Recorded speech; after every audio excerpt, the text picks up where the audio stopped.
வணக்கம். தமிழ் ஃபுட் கார்னர்ல potato stuffed குழி பணியாரம் பண்ண போகிறோம். இந்த பணியாரம் நல்லா மொறு மொறுன்னு சாஃப்டாக சாப்பிட்றதுக்கு ரொம்ப ரொம்ப சுவையாக இருக்கும்.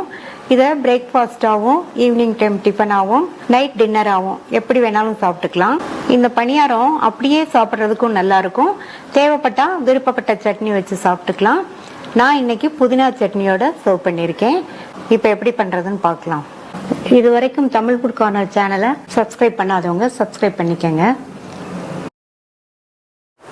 இந்த பாத்திரத்தில் 1/2 கப் மாவு ஜவ்வரிசி சேர்க்கிறேன்.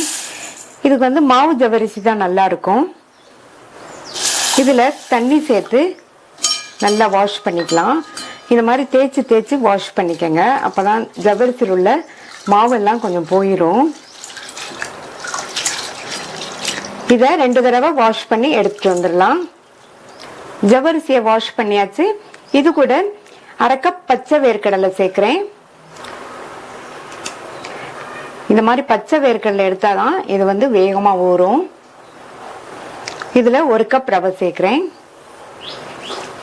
இப்ப நல்லா முங்குற அளவுக்கு தண்ணி சேர்த்துருங்க. நல்லா கலந்து விட்டுட்டு மூடி போட்டு 30 இருந்து 40 நிமிஷம் ஊற விட்டுருங்க.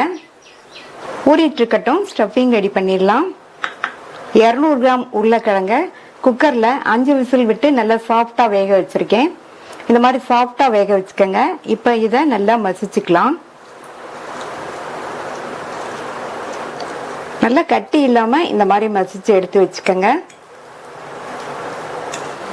ஸ்டஃபிங் ரெடி பண்ணிடலாம். இந்த பேன்ல கொஞ்சமா எண்ணெய் சேர்த்துக்கோங்க. 2 டீஸ்பூன் சேர்த்திருக்கேன். எண்ணெய் சூடாயிடுச்சு. அதுல 1/2 டீஸ்பூன் சீரகம் பொரிஞ்சதும் கொஞ்சமா கறிவேப்பிலை இலைகளை கட் பண்ணி சேர்த்துக்கங்க. கூடவே நல்லா பொடியா கட் பண்ண பச்சை மிளகாய் 1 டேபிள் ஸ்பூன் சேர்த்திருக்கேன். நீங்க உங்களுடைய காரத்துக்கு தகுந்தபடி சேர்த்துக்கங்க. இது கூட 1/4 டீஸ்பூன் பெருங்காய பவுடர் சேர்க்கிறேன். 2 டேபிள் ஸ்பூன் பொடியா கட் பண்ண வெங்காயம் சேர்த்துக்கலாம். எல்லாத்தையும் நல்லா கலந்து விட்டுருங்க.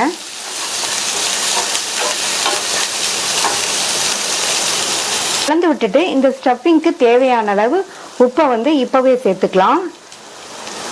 அடுத்து 2 பிஞ்ச் மஞ்சள் தூள் சேர்க்கிறேன். நல்லா கலந்து விட்டுருங்க. உப்பையும் மஞ்சள் தூளையும் நம்ம முன்னாடியே சேர்த்தாதான் மசிச்ச உருளைக்கிழங்கு சேர்க்கும் போது நல்லா சேர்ந்து வரும், அதோட மிக்ஸ் ஆகி வரும்.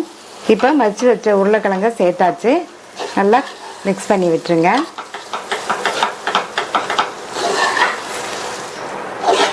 இப்போ நல்லா இதோட கலந்து விட்டாச்சு. அடுத்து இந்த ஸ்டஃபிங்க்கு புளிப்பு சுவைக்காக கொஞ்சமா 1 பீஸ் லெமனை பிழிஞ்சு விட்டுக்கலாம். இது 1/2 டீஸ்பூன் அளவு இருக்கும். இந்த மாதிரி கொஞ்சமா சேர்த்தோம்னா அந்த புளிப்பு சுவையோட நல்லா இருக்கும். லெமன் ஜூஸ் சேர்த்து நல்லா மிக்ஸ் பண்ணியாச்சு. பொடியா கட் பண்ண கொத்தமல்லி இலைகள் கொஞ்சம் சேர்த்துடலாம். அவ்வளோதான். நல்லா ஒன்று போல கலந்து விட்டுருங்க. ஸ்டஃபிங் ரெடி ஆயிடுச்சு.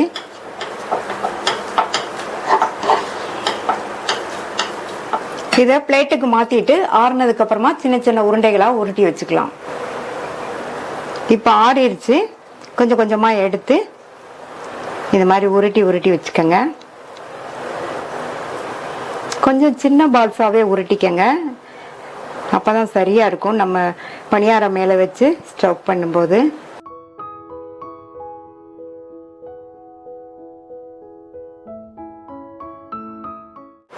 நாற்பது நிமிஷமா நல்லா ஊறிடுச்சு. இந்த மிக்ஸி ஜார்ல நல்லா இந்த மாதிரி பிழிஞ்சிட்டு சேர்த்துக்கங்க.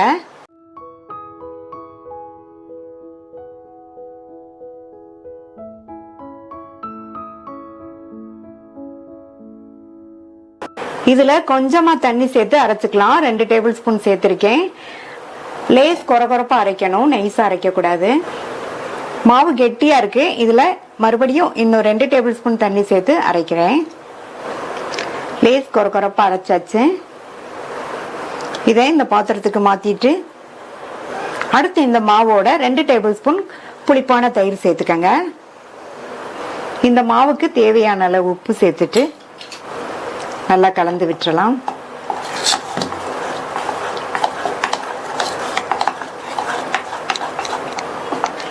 மாவு ரெடி ஆயிடுச்சு. மாவு இந்த கன்சிஸ்டன்சிக்கு இருக்கிற மாதிரி பார்த்துக்கங்க. பணியாரம் ஊத்துறதுக்கு முன்னாடி கொஞ்சமா மட்டும் சமையல் சோடா சேர்த்துட்டு நல்லா மிக்ஸ் பண்ணிக்கங்க. அவ்வளவுதான், நம்ம பணியாரத்தை ஊத்திடலாம். ஸ்டவ்ல ஒரு பணியாரக்கல் போட்டு சூடாயிடுச்சு. அதுல ஒவ்வொரு குழியிலையும் கொஞ்சம் கொஞ்சமா எண்ணெய் சேர்த்துக்கங்க. இப்ப எண்ணெய் சூடாயிடுச்சு. நம்ம ரெடி பண்ணி வச்ச மாவை எடுத்து ஃபுல்லா ஊத்திராம கொஞ்சம் கொஞ்சமா குழியில சேர்த்துக்கங்க. இந்த மாதிரி கொஞ்சம் கொஞ்சமா சேர்த்தாதான் நம்ம ஸ்டஃபிங் வைக்கிறதுக்கு சரியா இருக்கும்.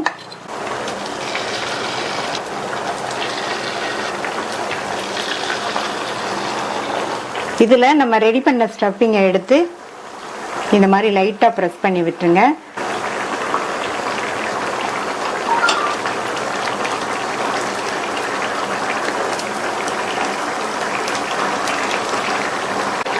அடுத்து மேல ஸ்டஃபிங்கை க்ளோஸ் பண்ற மாதிரி கொஞ்சமா மாவு ஊத்திருங்க.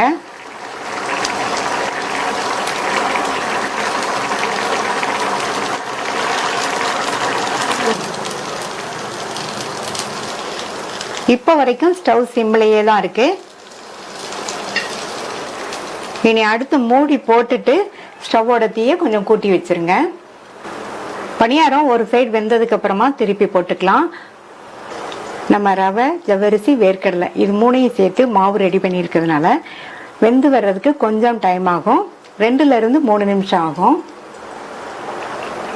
இப்போ 3 நிமிஷம் ஆச்சு.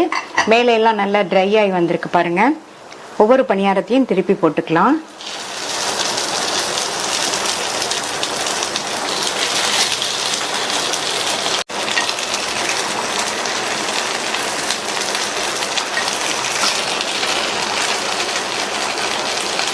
திருப்பி போட்டதுக்கு அப்புறமா மூடி எதுவும் போட வேண்டாம். மேல மட்டும் கொஞ்சமா எண்ணெய் இந்த மாதிரி சுத்தி விட்டுக்கங்க.